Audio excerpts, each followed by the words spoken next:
doing a Aubrey Marcus, that's going to become a thing, you know. It's like this question of everything that this has brought up and no answers really coming through. I've seen some amazing people come forward and talk about what they feel is going on there, because he's such a public figure who is telling people the rights and wrongs of life and acting as a god floating on a cloud here.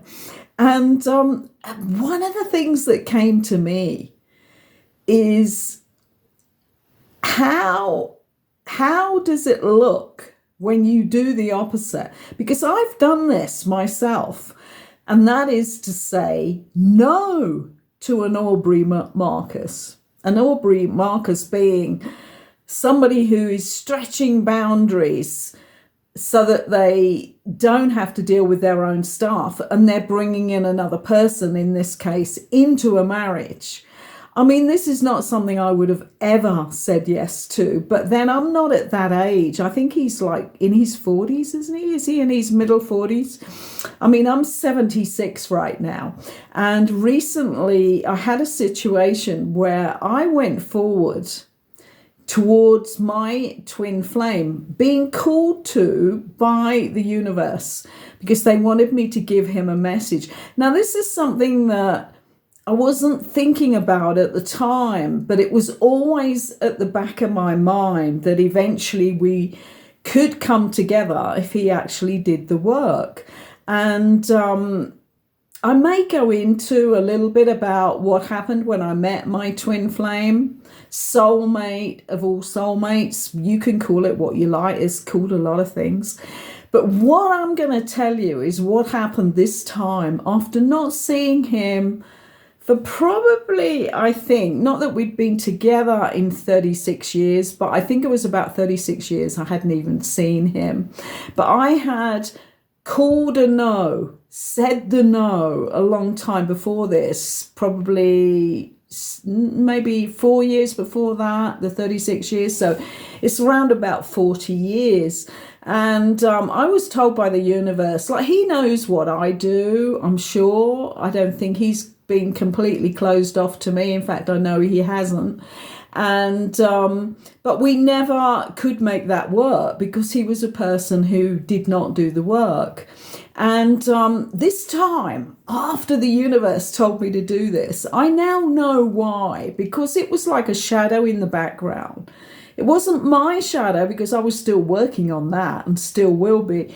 It was his shadow in the background. And they really wanted me to clear it. So they asked me to contact him. And I got a real shock because, I mean, over the years, he's a public figure who is teaching things out there, not what I'm doing, which is teaching people to be their real selves. He's teaching people to make a lot of money and be successful.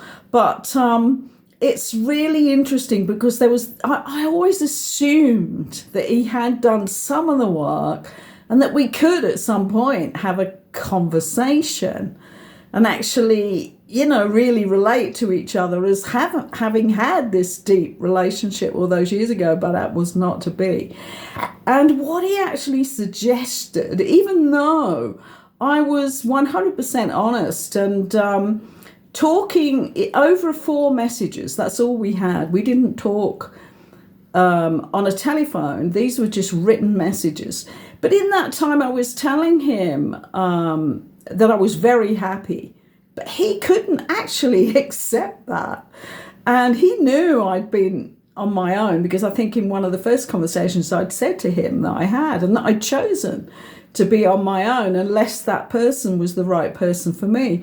And it was really interesting because he would not accept that I wasn't happy. So he said, well, you don't sound very happy. And I think I could help you with that.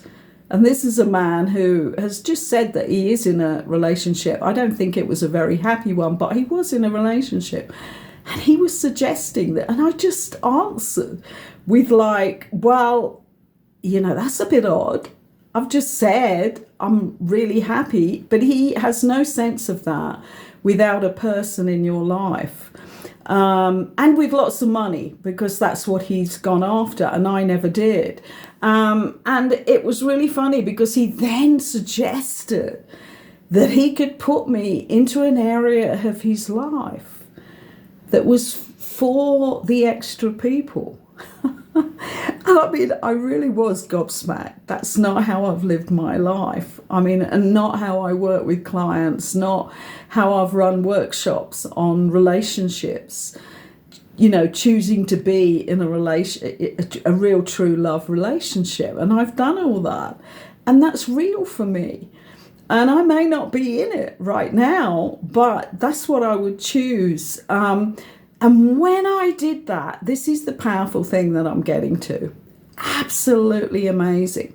Because something in me, I mean, by the end of the fourth message, going backwards and forwards, I knew I just had to get out of there. And I did say, and I think when he suggested, he put me in this special section he has. So he's obviously not monogamous in his relationship. I actually said that I'm too into the sisterhood of women to do that, because that's how I've always felt, that I will support other women. That's why I won't have an affair with a man who is already in a relationship. And that's always served me well in my life. And even when I was friends with somebody and they really wanted to get into a relationship with me, I did not go anywhere near taking it out of the friendship until he had actually finished that relationship.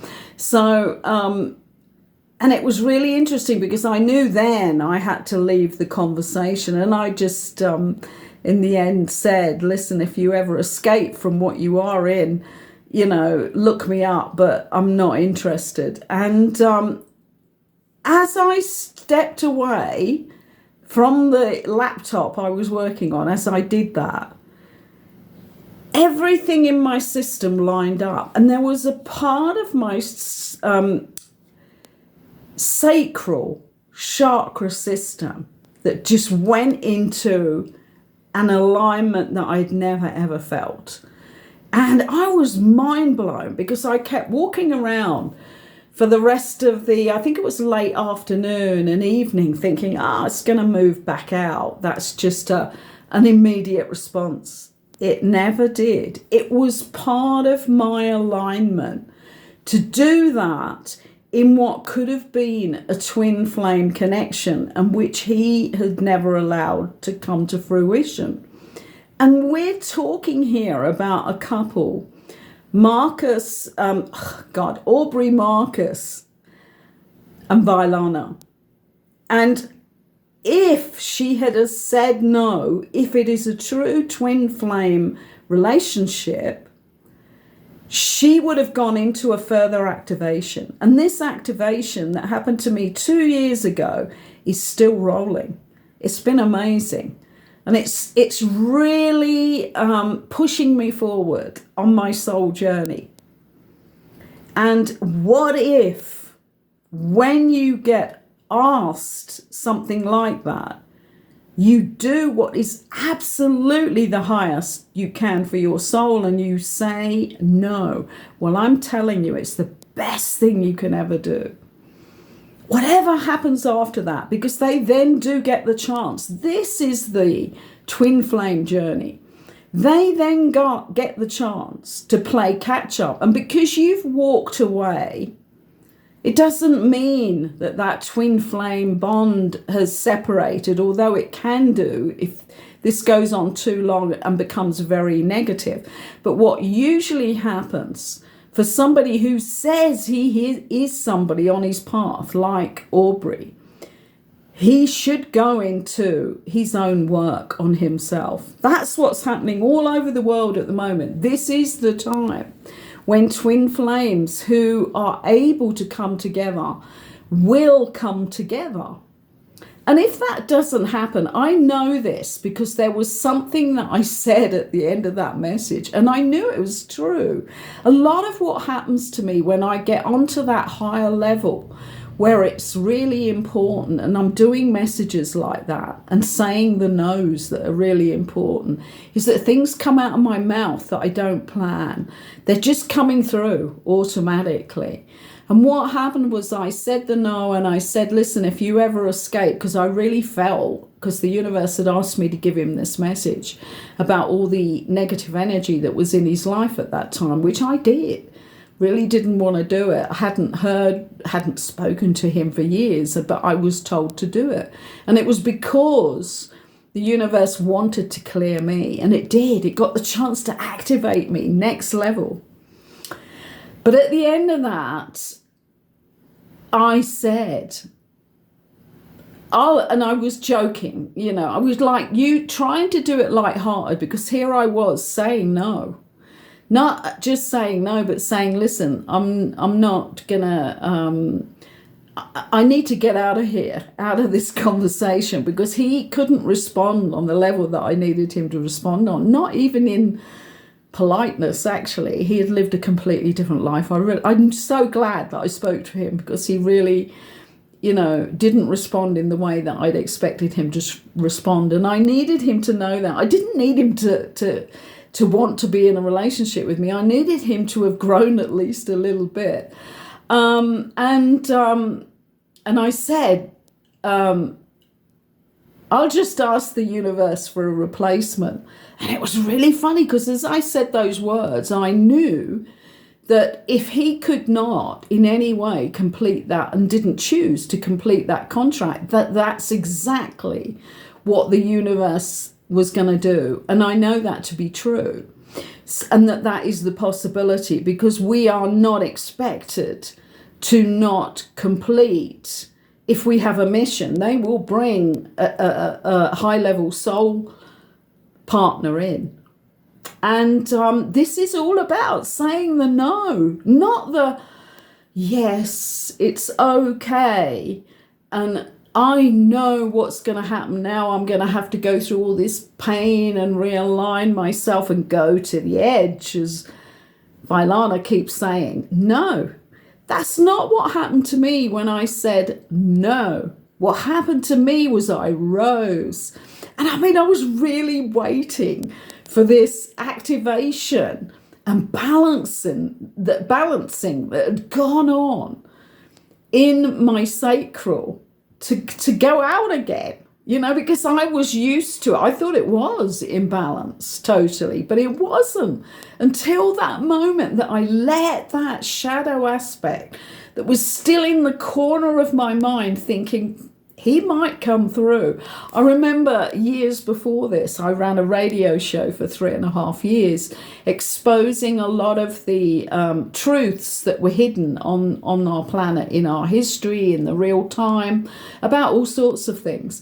And I used to invite people to phone in, and there was one woman who used to phone in, and we used to get into conversation about soul level relationships and soulmates and things like that. Twin flame, the actual term, wasn't so big in those days. I'm going back like 25 years ago. But I remember her asking me my story and if I'd ever had that sort of connection.